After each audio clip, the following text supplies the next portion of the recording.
Bienvenue dans le podcast 100K Révolution.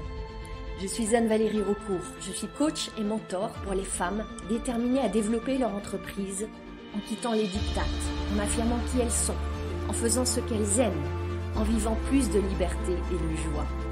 Ici, nous célébrons la puissance des femmes qui disent oui à leurs talents et les mettent au service d'un business florissant et d'une vie extraordinaire.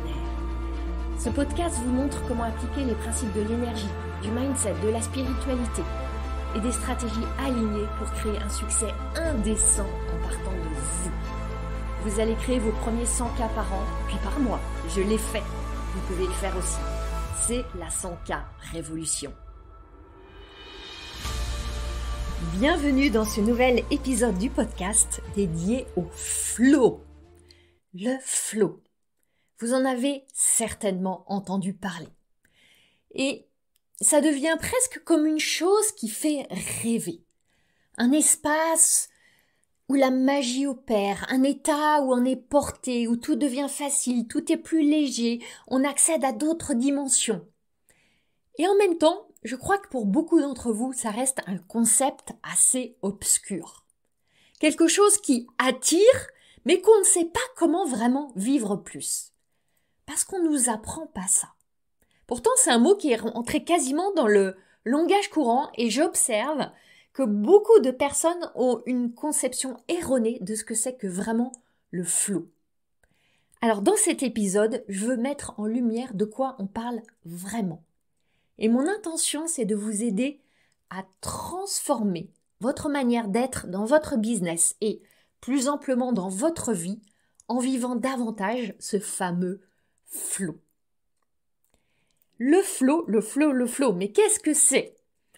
Je vais vous partager deux approches.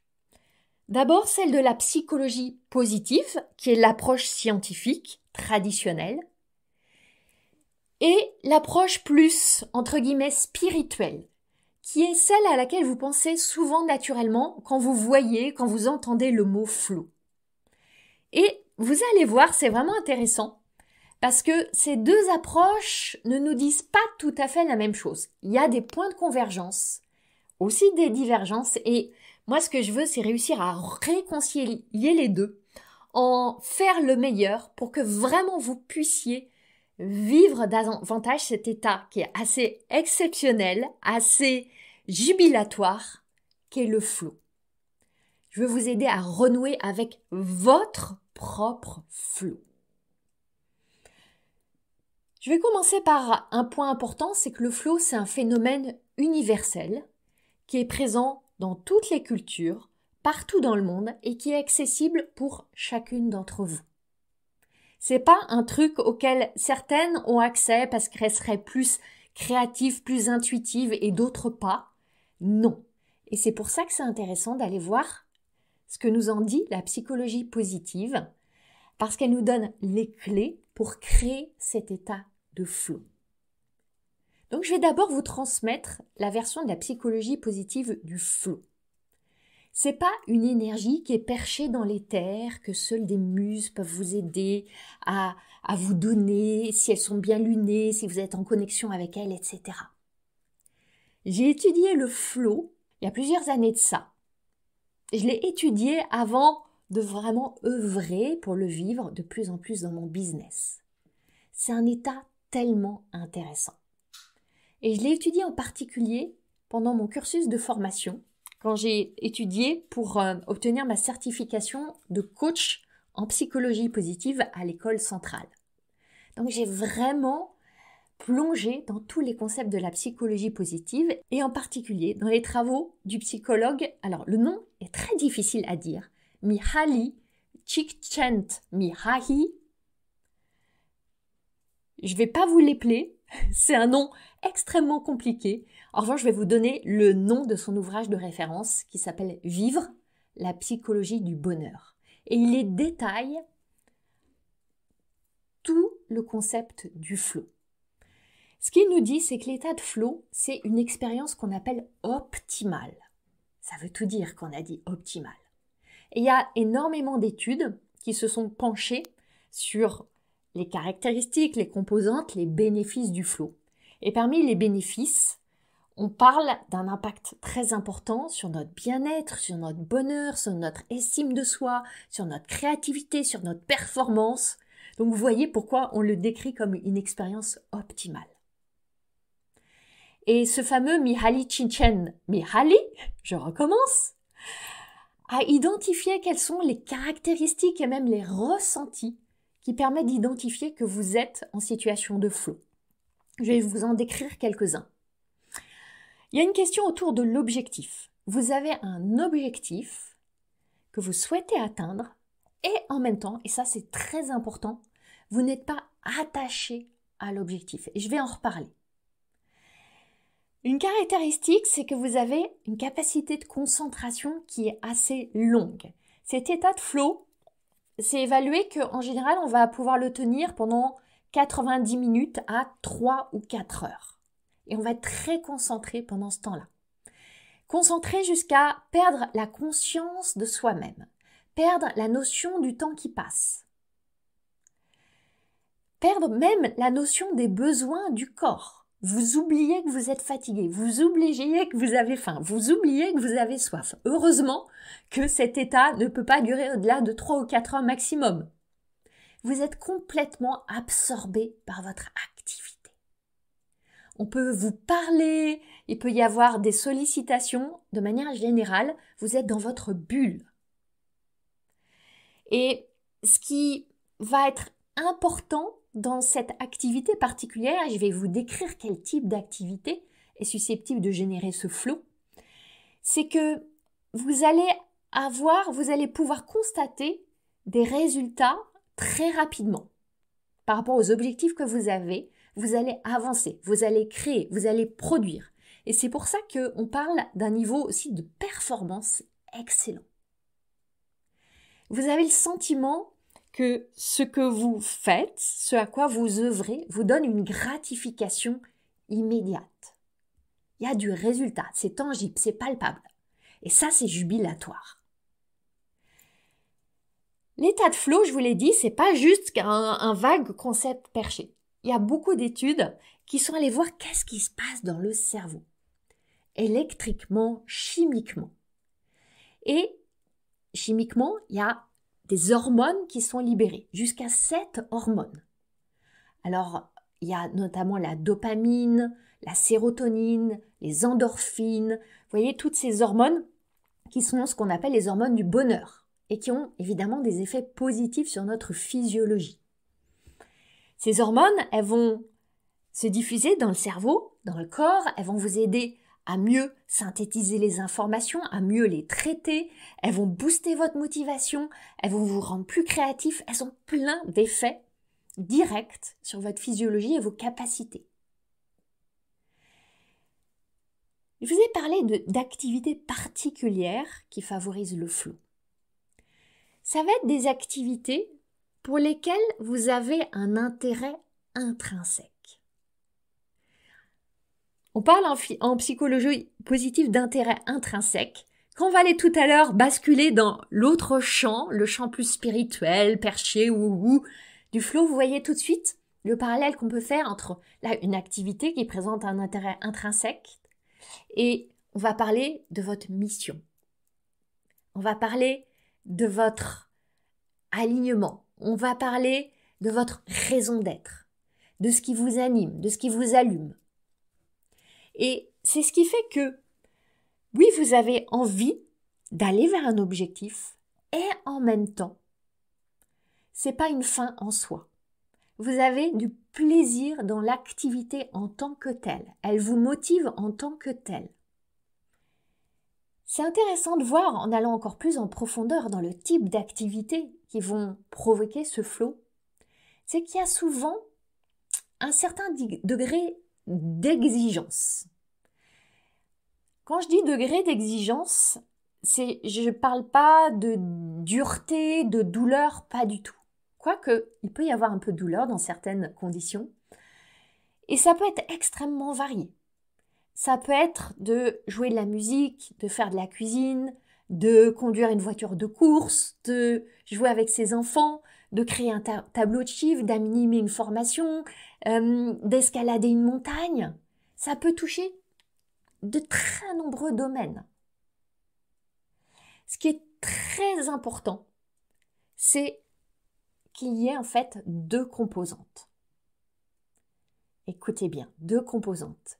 C'est ces 2 composantes qui vont créer l'alchimie du flow. Dans cette activité qui vous anime, il doit y avoir une notion de défi, une notion de challenge, une notion de progression, une notion de dépassement.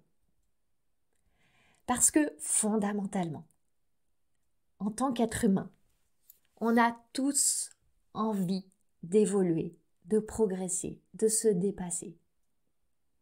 Donc cette activité, elle doit avoir cette composante-là.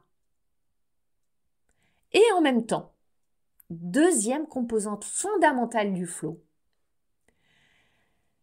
vous devez vous sentir apte à mener cette activité. C'est-à-dire que c'est fondamental que vous ayez des compétences, des forces, des talents, des dons qui vous permettent, que vous allez mobiliser pour mener à bien cette activité. Donc, on a l'alchimie d'un défi et de vos forces, vos dons, vos talents, vos compétences, votre expérience. Et c'est ces 2 composantes-là qui vont vous permettre de créer et d'expérimenter cet état de flow. S'il y a trop de défis et pas assez de compétences, de talents, vous allez entrer en zone de stress. Et le stress n'est pas le flow. Inversement, si vous avez toutes les compétences, les forces, les talents, mais qu'il n'y a pas de défi, vous allez entrer dans le champ de l'ennui. L'ennui n'est pas le flow. Donc vous devez avoir la juste dose de défis et de talents que vous allez mettre en œuvre. Et vous voyez qu'avec ces 2 leviers, vous avez 2 leviers que vous pouvez complètement maîtriser. C'est ce que connaissent très bien les sportifs, les musiciens, dans beaucoup de champs artistiques. C'est ce qu'on appelle être dans la zone. Dans la zone. Je pense que je vous en ai assez dit sur les éléments fondateurs et conceptuels du flow, tels que nous les décrivent la psychologie positive. Maintenant, je vais me lancer dans la mission un peu acrobatique de faire le pont avec le flow dans sa conception peut-être plus spirituelle, plus wouhou, comme on dit du côté des Américains. Un peu plus, entre guillemets, perché. Parce que très souvent, dans le langage courant, quand on dit « Ah ouais, là je suis dans le flow, j'écris dans le flow, ah j'aimerais plus de flow dans ma vie », on ne sait pas trop de quoi on parle. Là, je vous ai donné les fondamentaux. Et on va aller voir le lien avec la dimension plus énergétique et spirituelle du flow. Le trait commun entre ces 2 approches, c'est que on est dans un état naturel. C'est un état naturel que tout humain peut expérimenter. Un état optimal dans le sens où on se sent bien et on donne le meilleur. Et un état où le corps est détendu. Et en même temps, l'esprit est très actif, il est très créatif même. On a donc corps au repos et esprit dans une fréquence de création, une fréquence énergétique élevée. Depuis cet état naturel, vous avez votre corps, votre esprit, votre âme qui aspire à aller dans la même direction. On a donc une forme d'alignement. Je peux l'exprimer autrement en disant que vous vous sentez alors aligné avec vos dons, avec votre mission, avec votre magie singulière qui s'exprime. Et si le flow est une expérience humaine universelle, vous avez une relation très particulière, très singulière avec votre propre expérience du flow. Cette expérience, elle a une fréquence unique qui est propre à chacune. Et ça, quand on regarde comment la psychologie positive nous explique le flow, ça se comprend. Parce que vous avez la composante de ce défi lié à l'activité et il n'y a que vous qui puissiez savoir quelle est l'activité, quel est le défi qui vous stimule. Et en même temps, il y a la mise en œuvre de vos forces, de vos talents, de vos compétences. Et ça, c'est votre empreinte digitale unique. Ça veut dire que vous avez chacune vos propres codes du flow. Et on va ajouter à ça, en plus, cette dimension où vous avez vos propres cycles, vos saisons, vos rythmes. Votre entreprise aussi a ses saisons, ses cycles, ses rythmes. Vous ne serez jamais au top du top tout le temps. Vous avez vos cycles énergétiques. Votre entreprise n'est jamais non plus au top du top du top tout le temps. On ne vit pas des trajectoires linéaires. Rien dans la nature, nous sommes de la nature, votre entreprise est de la nature. Rien ne vit une trajectoire linéaire. Et le flow n'est pas non plus un état linéaire. D'ailleurs, c'est intéressant de voir que quand vous expérimentez le flow, il y a très souvent au tout début, les premières minutes, un temps de friction, un temps qui peut être inconfortable, avec peut-être même un peu de stress, qui est par exemple ce moment où si vous voulez expérimenter le flow dans l'écriture, il y a ces premières secondes, ces premières minutes où vous êtes face à votre page blanche, face à votre écran d'ordinateur et vous vous dites, est-ce que l'inspiration va venir? Est-ce que les mots vont couler? Est-ce que je vais produire quelque chose de bon? Il y a ce premier temps de friction qui est souvent là, avant que ne se déploie vraiment l'expérience du flow qui vient quand toutes les hormones sont déchargées dans votre cerveau et dans votre corps. C'est intéressant ce mot flow, F-L-O-W, parce que évidemment, il nous fait penser au flow, F-L-O-T, de l'eau. Ce flot de l'eau qui naturellement veut s'écouler. Si vous prenez une rivière, naturellement, elle veut s'écouler. Et seulement, on sait bien qu'il y a des choses qui bloquent notre flot. Comme s'il y avait des barrages sur le lit de cette rivière.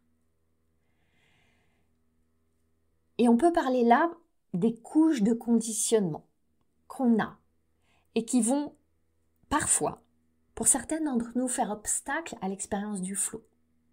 C'est toutes ces histoires qu'on a sur qui on devrait être. Les attentes qu'on a projetées sur nous et qu'on a cru et qu'on a engrammées. Et la société qui crée des structures, des contraintes, des devoirs, des règles, des normes, la culture qui est orientée vers la productivité, l'oppression de certaines de nos caractéristiques qu'on croit qu'on ne devrait pas exprimer. Et tout ça, c'est autant de contraintes à l'expression de notre flot.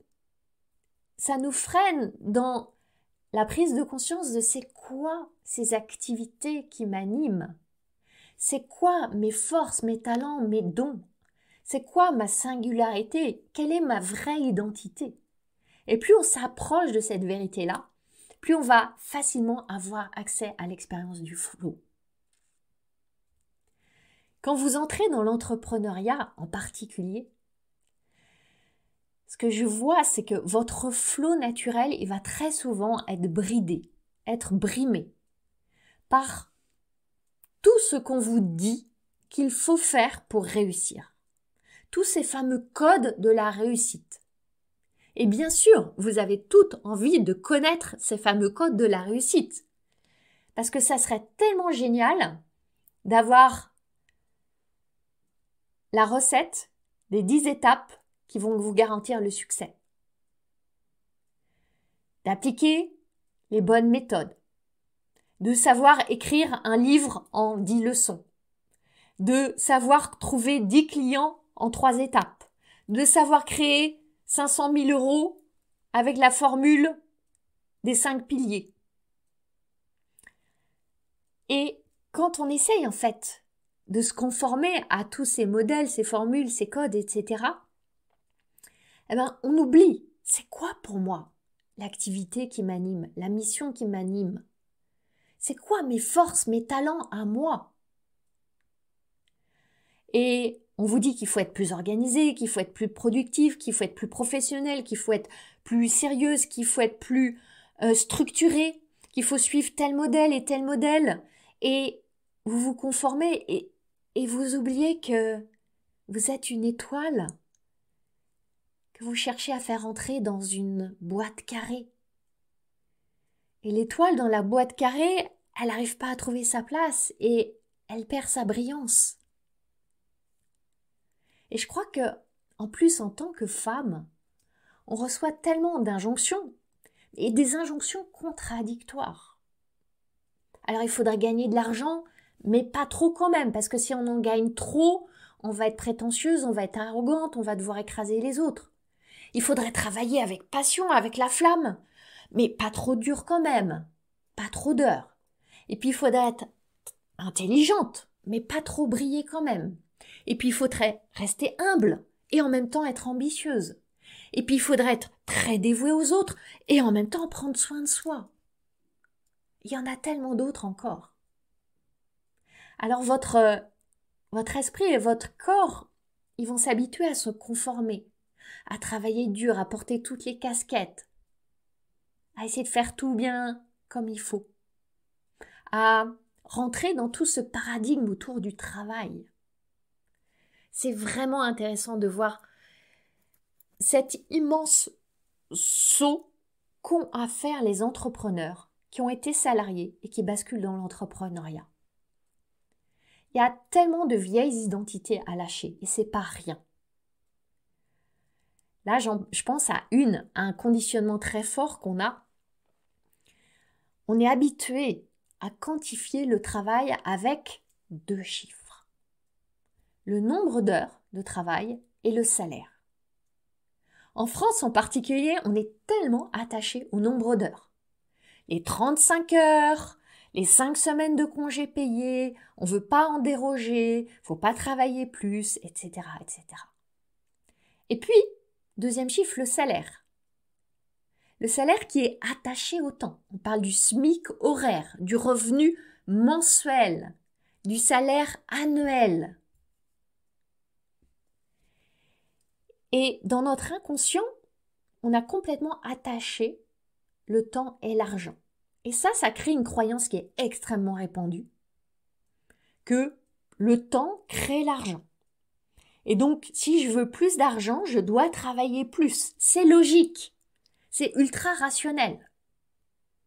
Seulement, quand vous devenez entrepreneur, c'est plus vrai ça. Et souvent, ça prend justement du temps d'aller détricoter cette croyance, de décorréler temps et argent. Et ce que on peut voir, c'est que dans tous ces conditionnements, on se perd, on s'éteint, on s'éloigne de cette possibilité du flow.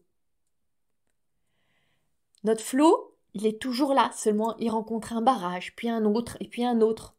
Et telle une rivière sur laquelle on va mettre des barrages, eh ben, il va se diluer, il va fuir sur les côtés, il va se répandre. Il ne va pas se canaliser dans la direction de ce qu'on veut créer. Dans tout ça, la bonne nouvelle, c'est que ces barrages, ils ne sont pas en béton. J'aime les voir plutôt comme des barrages en verre. Du verre à travers lequel on peut voir ce qui se passe. Du verre qu'on peut briser. Parce que, je vous le rappelle, cet état de flow, il est accessible à chacune. Et quelles que soient les identités que vous portez, les vieilles identités que vous endossez encore, le flow est à vous. Le flow est pour vous. Rappelez-vous quand vous étiez enfant, vous étiez naturellement relié au flow. Seulement après, on l'oublie. On endosse tous les costumes des injonctions. Et là, il s'agit de se remémorer. C'est un travail de mémoire quelque part et de réactivation. Le flow, on l'associe souvent à notre énergie féminine. Cette énergie qui nous appelle à être et qu'on oppose souvent. Moi, j'aime pas l'opposition. Je préfère la comparaison et la réalliance à l'énergie masculine qui est plus dans le faire et dans l'action. Et si on fait cette comparaison ou cette association entre le flow et le féminin, moi ce que je vois c'est que cette expérience du flow, elle s'appuie sur le masculin. Elle a besoin du masculin pour s'exprimer. Imaginez une grande cascade, les chutes de Niagara. Cette grande cascade qui représente l'énergie du flow. Cette cascade, elle a besoin de la solidité de la roche. Elle a besoin de cette structure pour s'appuyer et pour couler. Eh bien, votre entreprise aussi, elle a besoin des structures, du cadre, des fondations, de l'aide, du soutien, de délégués. Vous avez besoin de toutes ces structures-là, de ce masculin sain-là, pour soutenir le flow. Pour ma part, dans mon entreprise, j'ai des outils, j'ai des systèmes, j'ai plein de choses qui sont gérées, soit par des systèmes qui sont mis en place, des automatisations, et tout ça, ça me permet de créer cet espace qui est propice à l'émergence du flow. Alors maintenant, si vous me demandez comment créer le flow, je crois que vous avez déjà les clés essentielles que je vous ai données au fil de tout ce que je viens de déjà vous partager. Un point très important, c'est que ça commence par croire que vous y avez accès. Croire d'abord, puis créer les conditions. Le flow, on ne peut pas le convoquer, on ne peut pas le forcer, vous allez le favoriser. Vous allez créer un terreau fertile. Et ce qui est intéressant, c'est que les deux approches, celle de la psychologie positive et celle du champ plus spirituel, elles nous disent qu'il y a des conditions communes qui favorisent l'expérience du flow, l'expérience optimale du flow. Il y a d'abord cette activité, cette tâche qui, dans le champ de la psychologie positive, doit intrinsèquement nous motiver. Et on peut voir dans le champ plus spirituel, on peut parler d'alignement, de ressentir cet appel, cette mission, ce désir. Observez quelles sont pour vous les activités qui sont propices au flow. J'en ai toute une palette. Beaucoup des activités liées à mon entreprise, notamment toutes celles qui sont liées à la création, à l'accompagnement, à la transmission, sont des activités où je suis totalement dans le flow. Je sais que quand j'anime un coaching en individuel, en groupe, c'est très difficile pour moi de gérer le temps. Je perds la notion du temps. Je perds la notion de ce qui se passe autour de moi. Je suis complètement dans ma bulle. Je perds la notion de j'ai faim, j'ai soif, etc. Je me sens portée, je me sens transportée quasiment. C'est l'expérience du flow. Parce que il y a cette deuxième condition qui est la mise en œuvre de vos compétences, qu'on peut appeler vos dons, qu'on peut appeler votre magie, votre singularité, votre sauce secrète, ce que vous savez faire, vos expériences. Et plus vous allez déployer tout ça dans cette activité en particulier, plus vous allez créer l'énergie du flow. Une autre condition que j'ai envie de vous offrir, c'est vraiment d'être consciente de vos cycles, de vos rythmes. Et en fonction de ça, de sacraliser des moments dans votre journée, dans votre semaine, dans votre mois, pour inviter le flow, pour lui créer un espace favorable. Je sais que pour moi, c'est vraiment le matin. J'adore me lever tôt, je ne mets jamais de réveil, mais je me lève tôt très naturellement. Et le matin est un moment très propice jusque vers 11 heures pour le flow. Et je vais mettre intentionnellement dans ce temps-là des activités qui sont les activités génératrices de flow pour moi.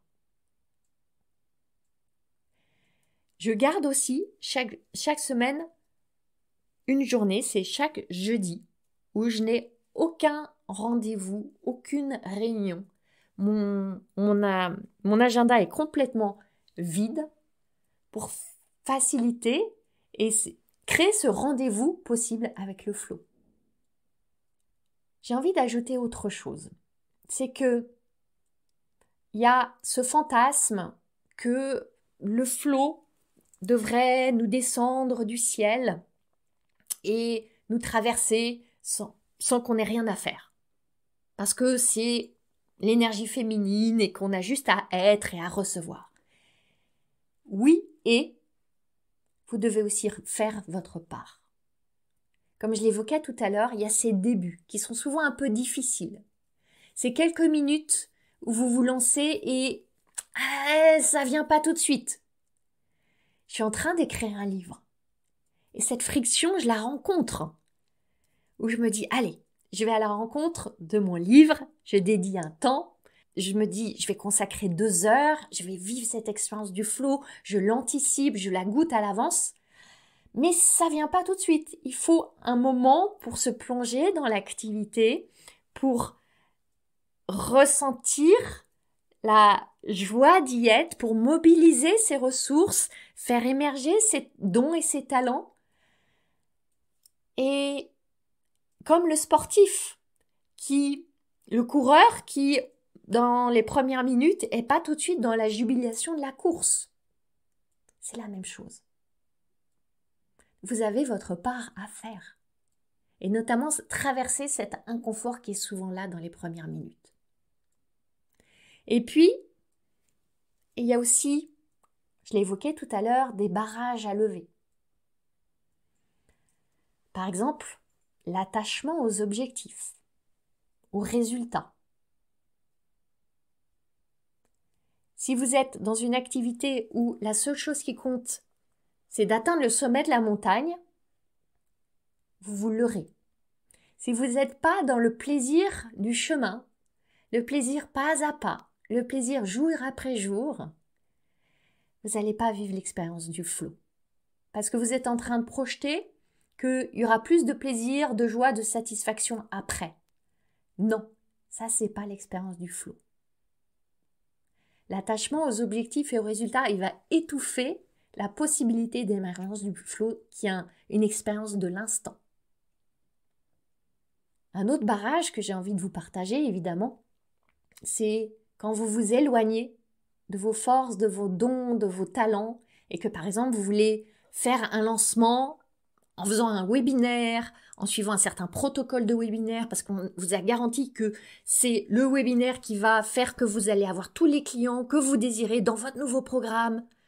Mais sauf que si vous détestez créer un webinaire, et que vous n'avez pas du tout envie de faire ça, et que vous avez juste envie de faire des lives sur Instagram en suivant votre inspiration, vous n'allez pas du tout expérimenter le flow en faisant votre webinaire, évidemment.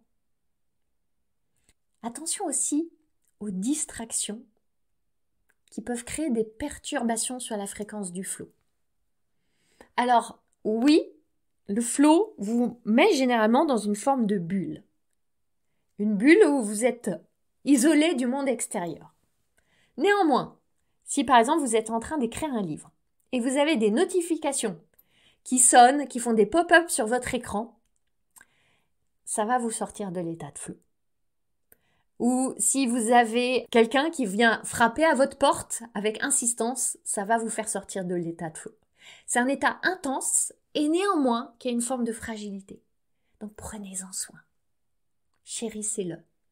Créez un environnement propice, où vous êtes bien, où vous êtes dans ce rendez-vous amoureux avec cette expérience-là. Cette expérience où vous pouvez vous laisser porter, où vous mobilisez vos propres forces qui vont être amplifiées par une autre force.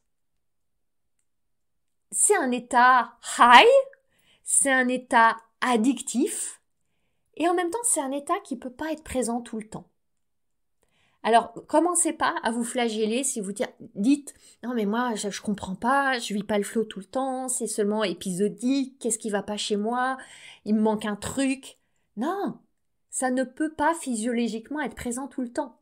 Il y a des hormones qui sont en jeu, qui ont besoin de s'équilibrer, et si vous ressentiez le flow tout le temps, je pense que votre corps serait pas en mesure il serait en sursaturation hormonale. Donc c'est normal.